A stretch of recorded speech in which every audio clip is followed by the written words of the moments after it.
Мы с вами давно живем по двум календарям. Кроме обычного течения времени, у нас есть еще и военное. Сегодня вот 899-й день войны. Но теперь вроде как возникает и третий календарь, по которому сегодня 5-й день украинского наступления в Курской области. В первый день могло показаться, что это некая информационная атака, чисто психологическая операция украинских войск. На второй день стало ясно – все серьезно, никто просто так уходить не собирается. Сейчас же даже для таких персонажей, как генерал-депутат Гурулев, совершенно очевидно, что история это надолго, что ни о каком быстром вытеснении ВСУ за границу, которое Герасимов пообещал Путину, речи не идет. Пока бодрость духа сохраняет лишь Дмитрий Медведев, больше обычного плюющийся похмельным ядом. Остальной Z-Telegram приуныл и ждет худшего. Давайте поделим наш сегодняшний разговор на две части. В первой обсудим ловушку, в которую себя загнал Путин, и ответим на вопрос, почему западные союзники Украины, всю дорогу избегавшие любого намека на эскалацию, наблюдают за продвижением Украины по российской территории с использованием западной техники на удивление спокойно и сдержанно. А во второй посмотрим, что вообще происходит, и немножко обсудим текущие новости.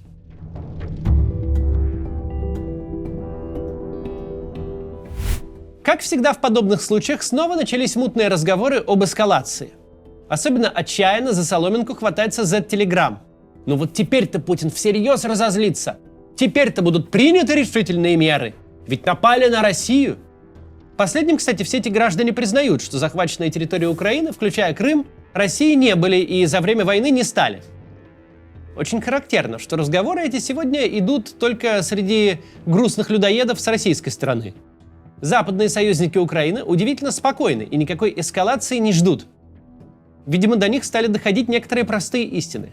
В частности, что Путин уже эскалировал эту войну настолько, насколько может. Мобилизация не объявляется не потому, что российской армии она не нужна, а потому что мобилизация – это большая угроза стабильности путинского режима, чем что угодно другое. Если судить по замерам общественного мнения, получается четкая картина.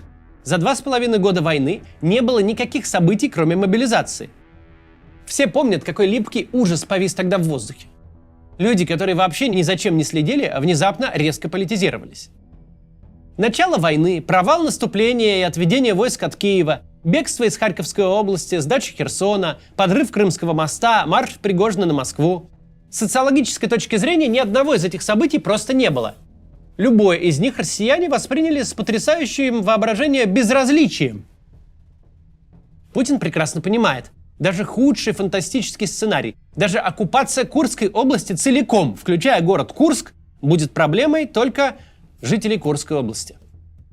Достаточно забанить эту тему в телевизоре, и большинство не вспомнит, что в пределах России вообще был такой регион. С мобилизацией же так не получится. Ее заметят все и будут в ужасе. Никакое внешнее событие не сделает мобилизацию легче. В очереди к сборным пунктам никто не бежит сейчас, когда бои идут на российской территории, и не побежит ни по какой иной причине. Не просто так, не от хорошей жизни границу сторожат срочники. Просто всех, кого могут купить фантастическими выплатами за подписание контракта, отправляют сразу под часов яр. И еще на десяток фронтов, где наступают любой ценой и всеми доступными силами. Нет запасных людей, нет резервов, нет такой социальной страты, которой пока не предлагали пойти повоевать.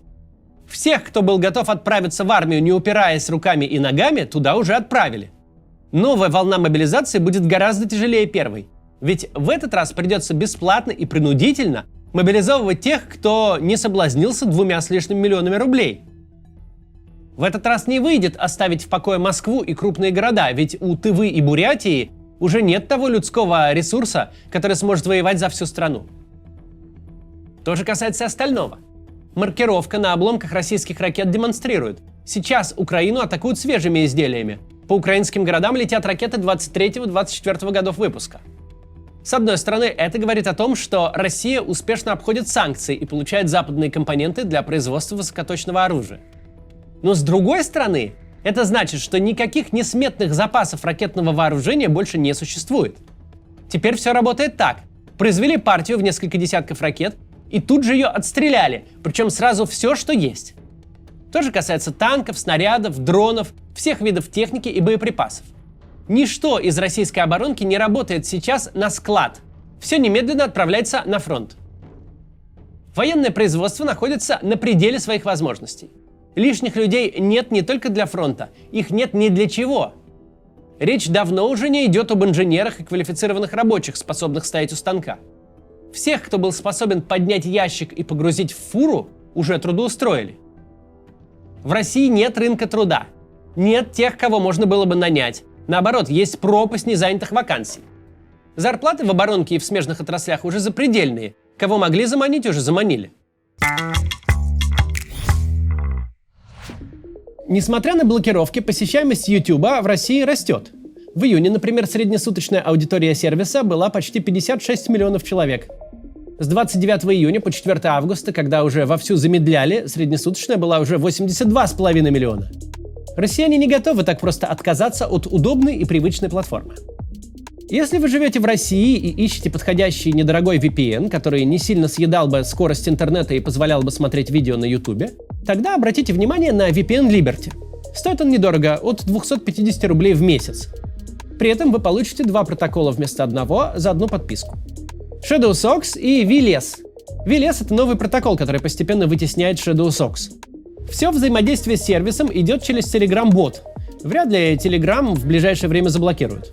Серверов много, ключи динамические, а локацию сервера вы можете поменять прямо в боте в удобном меню. Пока это доступно только для ShadowSox ключей. Но в конце августа будет и для VLS. Кстати, если вы за рубежом и вам надо получить доступ, например, к госуслугам, сервера в России у VPN Liberty тоже есть. А если вы перейдете по ссылке в описании и активируете бот, то получите пожизненную скидку в 15% на любые услуги от VPN Liberty. Даже на те, у которых еще нет. Например, скоро они собираются ввести семейную подписку. Так что переходите по ссылке в описании и подключайтесь к Liberty. Нынешний темп российского наступления, нынешний масштаб ракетного террора – это физический предел возможностей. Как людских, так и материально-технических. За подписание контракта Минобороны уже платят до 2,5 миллионов рублей. Можно ли эту цифру удвоить? Можно. Но никакого качественного прироста новых людей это не даст. 2,5 миллиона – это и без того запредельная величина. Точно так же от того, что ивановским швеям станут платить не по 100, а по 200 тысяч в месяц, темп производства нового камуфляжа не вырастет. Кто мог работать, уже работает за 100. Новые швеи из воздуха не образуются. Путин сейчас воюет любой ценой, всеми и всем, не считаясь людскими жертвами и экономическими потерями. Какую метрику ни возьми, везде предел. Некому воевать, некому работать. Каждый следующий миллиард рублей, потраченный на войну, будет давать эффект меньше предыдущего, а разгонять инфляцию будет больше. И судя по реакции США и европейских союзников Украины, сейчас это понимают примерно все. Понимают, что у Путина просто нет ресурсов для следующего шага эскалации. Нет секретного хранилища с доселе невиданным количеством ракет. Нет запасной армии, которую можно было бы бросить на Балтийские страны или Финляндию. Имеющейся армии не хватает даже на оборону своих границ. Чтобы сдерживать наступление ВСУ, войска снимают с активных участков фронта. Путин потратил последний год на то, чтобы всем показать, он пойдет до конца. Ему совершенно плевать, сколько будет стоить очередной квадратный километр украинской территории. Мало будет положить 100 человек и потратить 100 миллионов долларов, он положит 1000 и потратит миллиард. Он всем стремился доказать, бесполезно оценивать его ресурсы и думать, что он что-то не готов потратить. Он потратит все, он дойдет до предела. Он успешно это доказал, но вместе с тем он уперся в потолок своих возможностей. Эскалировал настолько, насколько мог. И западные политики, которые еще недавно хватали Украину за руки и за ноги, запрещали ей хоть как-то использовать переданное вооружение по целям на российской территории, сегодня с холодным безразличием наблюдают, как американская и немецкая техника идут по территории России. Позиция этих людей теперь другая. Они передали технику Украине, а как ее использовать, это уже теперь забота самой Украины, их не касается. Потому что ответа на вопрос, а что еще может сделать Путин, просто нет. Потому что когда ты всем пытаешься доказать, что ты дурак и пойдешь до конца, то рано или поздно ты до конца дойдешь и останешься просто дураком.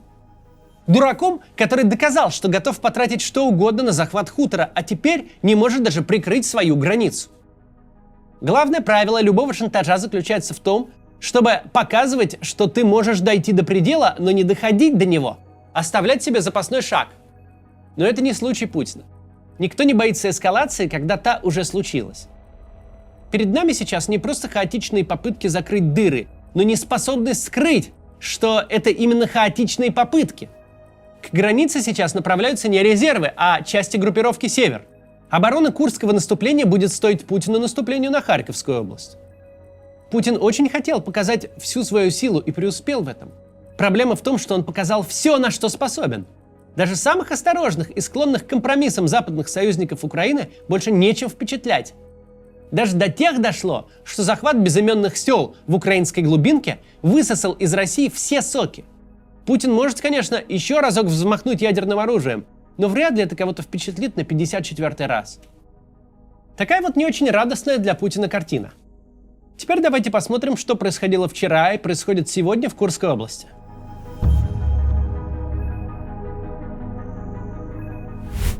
Минобороны наконец признала, в Курской области у них точно такая же настоящая война, как и на остальных участках фронта. И непринужденно включила в сводки Курское направление. Тут у нас Волчанское направление, тут Лепцовское, а тут Курское. По нему такие же бодрые отчеты, мол, отражаются попытки вторжения, пресекаются рейдовые действия. Весь день вчера приходили сообщения, что российское командование перебрасывает людей и технику из Белгородской и Донецкой областей. Речь идет о части войск группы «Север», снятой с Волчанского направления, и о бригаде «Пятнашка». Это, напомню, вообще не регулярная часть российской армии, а одна из группировок, появившихся в Донецкой области после 2014 года. В последние месяцы именно в местах дислокации этих войск в Харьковской и Донецкой областях российская армия пыталась наступать. Теперь они оттуда снимают войска. Значит, продвигаться станет еще сложнее. ТАСС сообщает, что колонны с российскими военными и техникой движутся на Суджу. А в Z-каналах появляется информация, что подкрепление идет не только к российской армии, но и к ВСУ. Даже говорят о целой бригаде, то есть, как ни крути, речь о тысячах человек. Мнение сводится к тому, что в Сумской области Украины на прилегающих границ территориях ВСУ собрали значительные силы, а значит, следует ожидать новых ударов. И нет никаких гарантий в том, что следующий удар будет в том же направлении, на Суджу и Коренево, считают Z-аналитики. Отступив с десяток километров, например, в направлении Рыльска, ВСУ может атаковать другой участок границы и ввести свежие войска на такую же плохо прикрытую территорию, как пару дней назад был Суджинский район.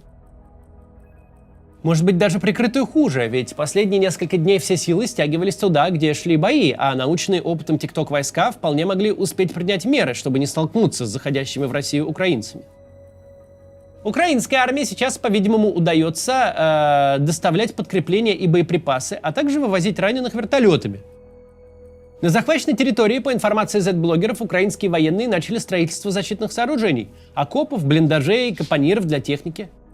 Так что вероятность выбить ВСУ из территории России снижается с каждым днем.